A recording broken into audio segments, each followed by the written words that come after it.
Tout d'abord, dans le répertoire de travail, il faut ouvrir le fichier assemblage estimation impact.sld.asm. L'extension signifie qu'il s'agit d'un fichier assemblage.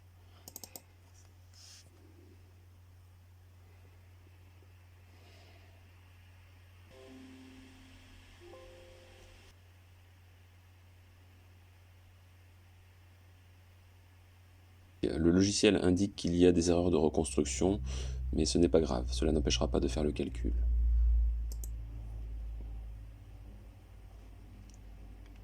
Vous voyez dans l'espace de travail le drone et la dalle de béton. L'objectif de cette simulation est de faire chuter le drone sur la dalle de béton afin d'identifier les efforts au niveau des pattes lors de l'impact avec la dalle de béton. C'est-à-dire que le drone doit chuter verticalement. Cette première patte là, qui est un peu plus basse que les autres, rentrera en contact avec la dalle de béton. Il y aura donc des efforts lors de cet impact que l'on mesurera, que l'on identifiera à l'aide de la simulation. Pour réaliser cette simulation, il faut donc tout d'abord activer le module étude de mouvement.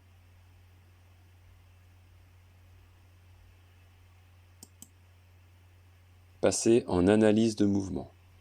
Si vous n'avez pas analyse de mouvement, alors moi je l'ai là ici, je vais le sélectionner. Si vous ne l'avez pas, il faut aller dans outils, compléments,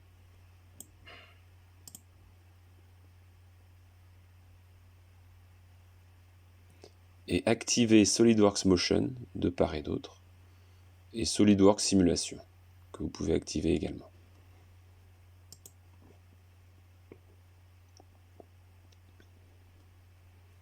Une fois que analyse de mouvement a été sélectionnée, on va pouvoir préparer la simulation.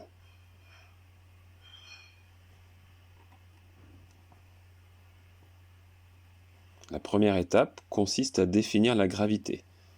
Donc je clique sur l'icône et je sélectionne la direction de la gravité. Vous voyez la petite flèche verte sur la droite.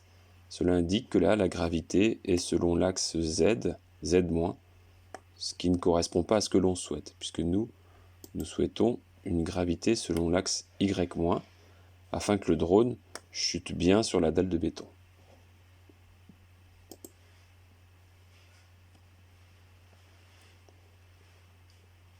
Une fois que cela est fait, il faut ensuite définir les contacts, afin que le logiciel sache quelles sont les zones du drone qui rentreront en contact avec la dalle de béton. Pour cela, il faut cliquer sur Contact et définir chacun des contacts. Le premier contact que je vais définir concerne cette patte-là. Vous voyez qu'elle devient bleue lorsque je la sélectionne. Et la dalle de béton. Les deux éléments sont sélectionnés. Je vais ensuite définir la nature du contact.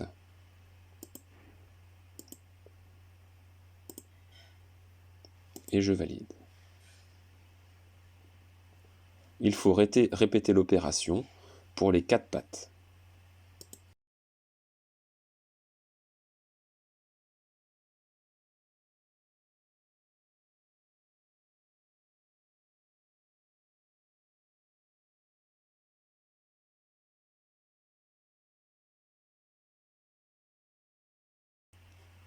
Afin de limiter le temps d'étude, on peut réduire le temps de la simulation à environ 1 seconde, puisque l'impact du drone sur la dalle de béton se fera en moins d'1 seconde. Une fois le paramétrage effectué, on peut lancer le calcul.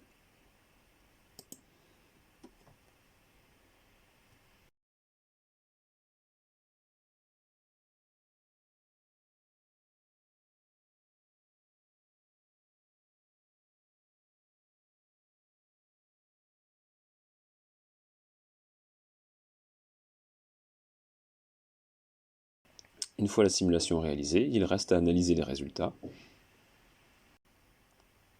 Il faut cliquer sur Résultats et graphes.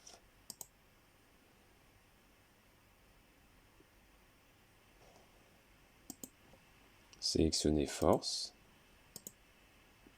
force de contact, la composante selon Y,